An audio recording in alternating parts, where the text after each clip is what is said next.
Have you ever feared being found out as a fraud? Do you ever compare yourself to others and think to yourself, I don't measure up to them? How about thinking it's just a matter of time before everyone discovers I'm a fraud and they will tell me to leave? Well, you should leave and you are a fraud. I'm joking. You're not a fraud. You're just slightly underqualified. Okay, I'm done with the bad humor, and if that bothered you a bit, stick around and I'll give you 3 ways to immediately improve your self-confidence, let go of impossibly high standards, and reasonably assess your actual abilities compared to your peers. Because let's face it, even though it's not healthy to compare ourselves, we do it anyway.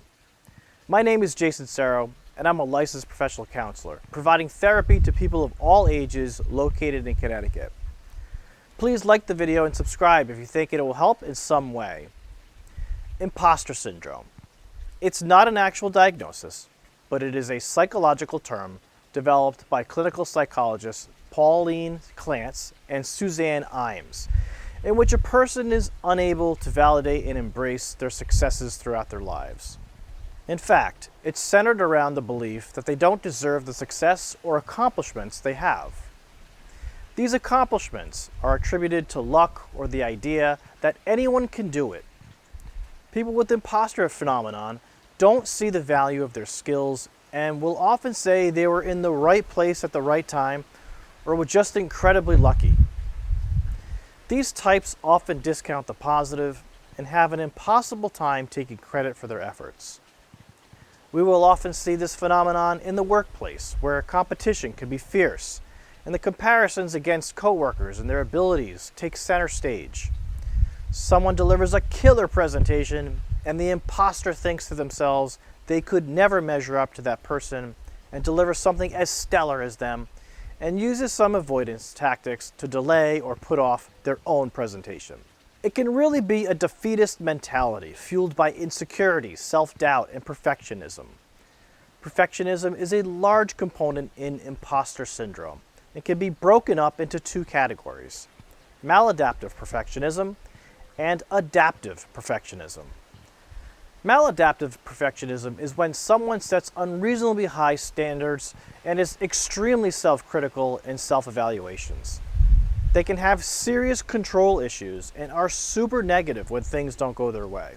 Adaptive perfectionism is essentially gaining satisfaction from intense personal efforts, but they can tolerate the imperfections without being self-critical. They will be able to handpick what choice, technique, or circumstance went wrong, while refraining from self-critical arrows. Growing up with high-achieving parents or parents with high standards is often a precursor to the need to succeed brilliantly in life.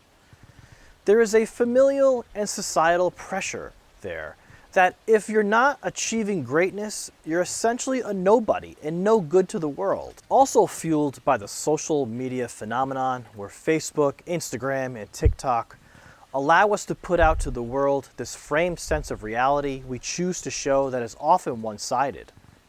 Originally thought to be unique to women, it was later discovered imposter syndrome applies to all people, not just women. So what are we to do with this information and how can we use it to help us? Number 1, let's look at the definition of fraud.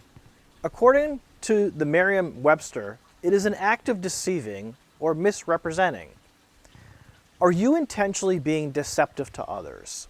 Essentially, are you lying to others?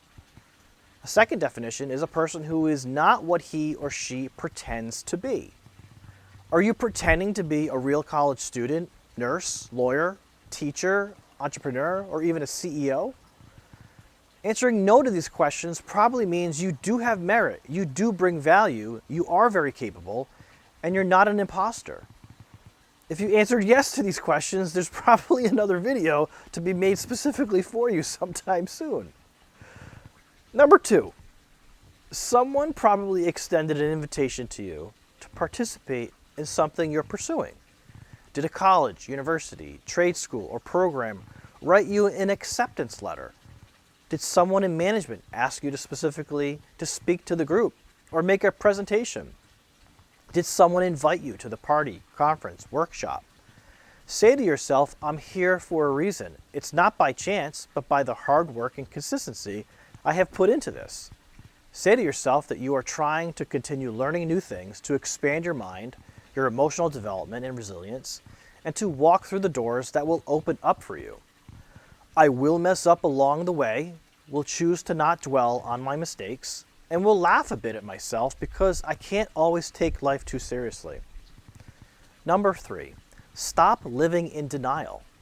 Denial as a defense mechanism delays the inevitable, but does not delay the everyday cumulative damage that occurs while you're pretending this doesn't exist.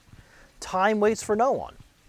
Because denial is so damaging, I encourage you to develop healthier distress tolerance skills like dialectical behavioral therapy, DBT, because that's what we are essentially saying is that I don't believe I have the internal skills and resilience to emotionally handle this right now. Take a look at my video on panic attacks and 3 solutions to manage perfectionism because it has some grounding techniques to help you self-soothe. If you like this video or found it useful in any way, please share it to someone you believe it may help. Please like the video and subscribe, and don't forget to put the notification bell on so you know exactly when my next video comes out. Thank you for watching, and as always, be where you are, be resilient.